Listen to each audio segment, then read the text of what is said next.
Bismillahirrahmanirrahim. Assalamualaikum warahmatullahi wabarakatuh. Puji bagi Allah, salam minggu Rasul. Perkenalkan kami dari kelompok 5 yang beranggotakan, perkenalkan nama saya Muhammad Gaji Al-Gipari dengan beranggotakan yang pertama itu Elis Meilani, yang kedua Misya Trinabila, yang selanjutnya Putri Hatami Lintang Ulan, dan selanjutnya itu Siti Sarah. Sebelumnya yang terhormat Ibu Neni Nurhayati, SMSI AK, izin untuk melakukan presentasi. Tentu saja untuk presentasi yang akan dijelaskan oleh atau dipaparkan oleh rekan saya. Kepada rekan saya persilakan.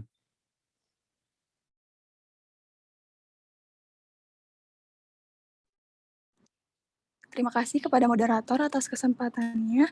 Saya akan menjelaskan materi mengenai akuntansi sektor publik memiliki peran utama untuk menyiapkan laporan keuangan sebagai salah satu bentuk pelaksanaan akuntabilitas publik. Akuntansi dan laporan keuangan mengandung pengertian sebagai suatu proses pengumpulan, pengolahan, pengomunikasian informasi yang bermanfaat untuk pembuatan keputusan dan untuk menilai kinerja organisasi. Beberapa alasan mengapa perlu dibuat laporan keuangan. Yang pertama, dilihat dari sisi manajemen perusahaan, laporan keuangan merupakan alat pengendalian dan evaluasi kinerja manajerial dan organisasi. Lalu yang kedua, dilihat dari sisi pemakaian eksternal, laporan keuangan merupakan salah satu bentuk mekanisme pertanggungjawaban dan sebagai dasar untuk mengambil keputusan.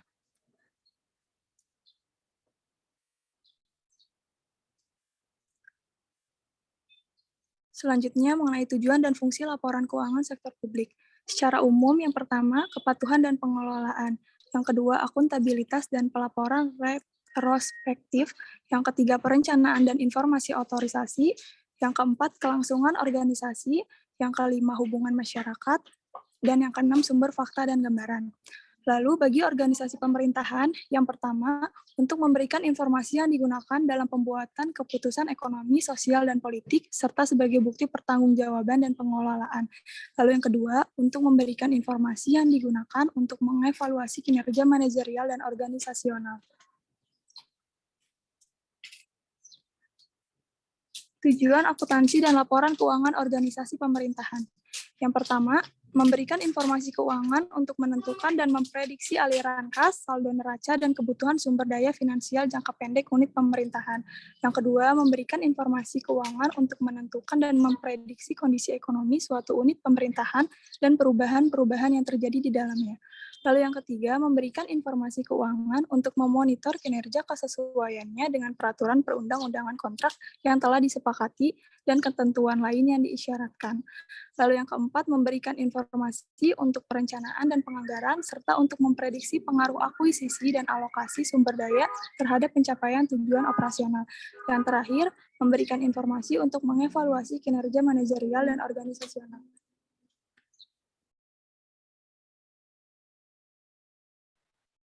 Baik, selanjutnya, sumber daya finansial jangka pendek. Sumber daya finansial jangka pendek sangat penting bagi pemerintah untuk melakukan transaksi rutin.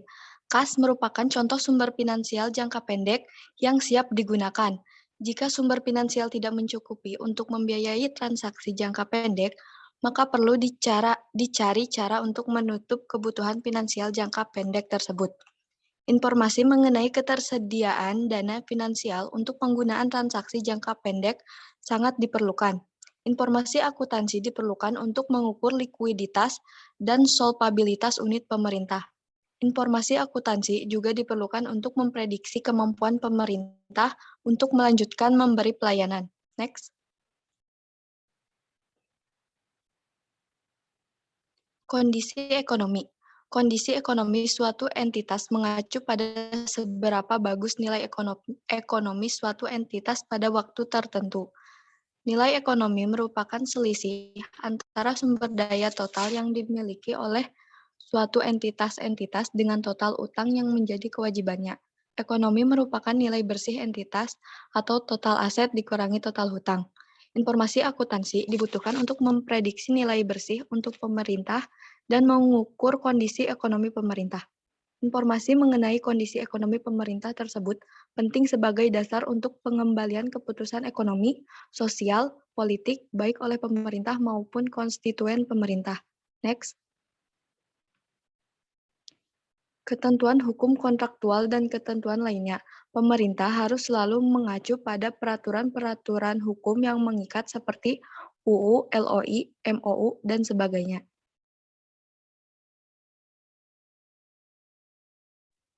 Baik, selanjutnya tujuan laporan keuangan lainnya. Tujuan laporan keuangan menurut SVAC nomor 4. Yang pertama, bermanfaat bagi penyusunan keputusan yang rasional. Yang kedua, untuk menilai pelayanan. Yang ketiga, menilai kinerja manajer organisasi. Yang keempat, memberi informasi tentang sumber daya ekonomi, kewajiban, dan kekayaan. Next. Pemakai laporan keuangan sektor publik dan kepentingannya. Menurut Rebien et al. 1981 mengidentifikasikan terdapat 10 kelompok pemakai laporan keuangan. Di antaranya, yang pertama pembayaran pajak, yang kedua pemberi dana bantuan, yang ketiga investor, yang keempat pengguna jasa, yang kelima karyawan atau pegawai, yang keenam pemasok, ketujuh dewan legislatif, kedelapan manajemen, kesembilan pemilih, dan terakhir badan pengawas. Hak dan kebutuhan pemakai laporan keuangan. Yang pertama, right to know atau hak untuk mengetahui, yaitu mengetahui kebijakan pemerintah, mengetahui keputusan yang diambil pemerintah, dan mengetahui alasan dilakukannya sesuai kebijakan dan keputusan tertentu. Yang kedua, right to be informed atau hak untuk diberi informasi, yaitu meliputi hak untuk diberi penjelasan secara terbuka atas permasalahan-permasalahan tertentu yang menjadi perdebatan publik. Dan yang terakhir, right to be heard and to be listened to, atau hak untuk didengar aspirasinya. Kebutuhan informasi pemakai laporan keuangan pemerintah tersebut dapat diringkas sebagai berikut. Yang pertama, masyarakat pengguna pelayanan publik membutuhkan informasi atas biaya, harga, dan kualitas pelayanan yang diberikan. Yang kedua, masyarakat pembayar pajak dan pemberi bantuan ingin mengetahui keberadaan dan penggunaan dana yang telah diberikan. Yang ketiga, kreditur dan investor membutuhkan informasi untuk menghitung tingkat risiko, likuiditas, dan solvabilitas. Yang keempat, parlemen dan kelompok politik memerlukan informasi keuangan untuk melakukan fungsi pengawasan. Yang kelima, manajer publik membutuhkan informasi akuntansi sebagai komponen sistem informasi manajemen. Dan yang terakhir, pegawai membutuhkan informasi atas gaji dan manajemen kompensasi. Perbedaan laporan keuangan sektor publik dan sektor swasta. Yang pertama, laporan keuangan pemerintah fokus finansial dan politik. Kinerja diukur secara finansial dan non-finansial. Pertanggungjawaban kepada parlemen dan masyarakat luas berfokus pada bagian organisasi, melihat ke masa depan secara detail, dan aturan pelaporan ditentukan oleh Departemen Keuangan. Dan terakhir, laporan keuangan swasta fokus finansial. Sebagaimana besar kinerja diukur secara finansial, pertanggungjawaban kepada pemegang saham dan kreditur berfokus pada organisasi secara keseluruhan, tidak dapat melihat masa depan secara detail, dan aturan pelaporan ditentukan oleh Undang-Undang Standar Akuntansi, Pasar Modal, dan Praktik Akuntansi.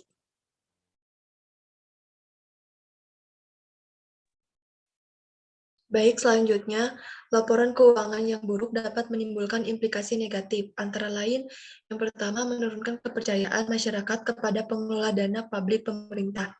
Yang kedua, investor akan takut menanamkan modalnya karena laporan keuangan tidak dapat diprediksi, yang berakibat meningkatnya resiko investasi. Yang ketiga, pemberi donor akan mengurangi atau menghentikan bantuannya. Yang keempat, laporan keuangan tidak dapat mencerminkan kinerja aktual. Next. Lalu di sini ada informasi tambahan yang telah kami sajikan untuk rekan-rekan. Luas pengungkapan disclosure yang diperlukan, pemerintah harus menentukan kebijakan yang menjelaskan komponen apa saja yang dapat dikategorikan sebagai pendapatan atau biaya operasi yang tepat untuk suatu unit kerja yang dilaporkan. Luas cakupan atau disclosure dan kebijakan akuntansi yang diterapkan secara konsisten. Pemerintah diharapkan dapat memberikan informasi tambahan untuk hal-hal sebagai berikut. Yang pertama, fokus pengukuran dan dasar akuntansi yang digunakan untuk pembuatan laporan. Yang kedua, kebijakan penghapusan atau menghentikan aktivitas unit kerja internal pada laporan aktivitas. Yang ketiga, kebijakan kapitalisasi aktiva dan menaksir umur ekonomi aktiva tersebut untuk menentukan biaya depresiasinya. Yang keempat, deskripsi mengenai jenis-jenis transaksi yang masuk dalam penerimaan program dan kebijakan untuk mengalokasikan biaya-biaya tidak langsung kepada suatu fungsi atau unit kerja dalam laporan aktivitas. Yang kelima, kebijakan pemerintah dalam menentukan pendapatan operasi dan operasi. Yang keenam, pemerintah harus mengungkapkan secara detail atau lengkap dalam catatan laporan keuangan mengenai aset modal dan utang jangka panjang. Aset modal yang tidak didepresiasi harus diungkapkan secara terpisah dari aset modal yang didepresiasi. Informasi mengenai kewajiban jangka panjang meliputi obligasi, utang wesel, pinjaman, utang leasing, tuntutan, dan sebagainya. Next. Akuntansi sektor publik memiliki peran untuk menyiapkan laporan keuangan sebagai salah satu bentuk pelaksanaan aktivitas publik.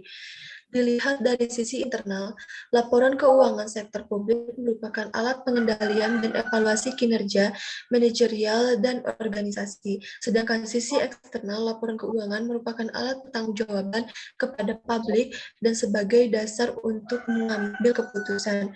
Akuntansi sektor publik bertujuan untuk memberi informasi yang bertujuan untuk pengambilan keputusan ekonomi sosial, politik, dan sebagai bukti pertanggungjawaban pengelolaan, serta untuk memberi informasi yang digunakan untuk mengembangkan kinerja manajerial dan organisasional. Laporan keuangan dan laporan keuangan komersial memiliki beberapa perbedaan. Perbedaan tersebut meliputi jenis laporan yang dihasilkan, elemen laporan keuangan, tujuan laporan keuangan, dan teknik akuntansi yang digunakan.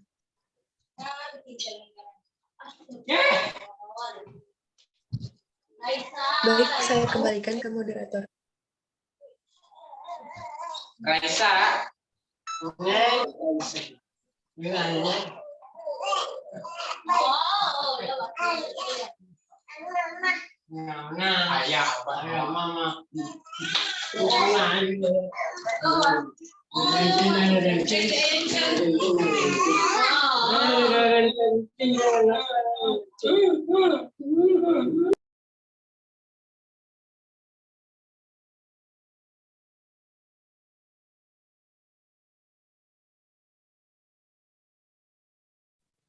Baik, terima kasih pada rekan-rekan semua yang telah memaparkan materinya. Untuk sesi tanya jawab nanti di WA Group, dan sekarang untuk langsung tutup saja. Mungkin sekian dari kami, mohon maaf atas segala kekurangan. Akhir kata, wassalamualaikum warahmatullahi wabarakatuh.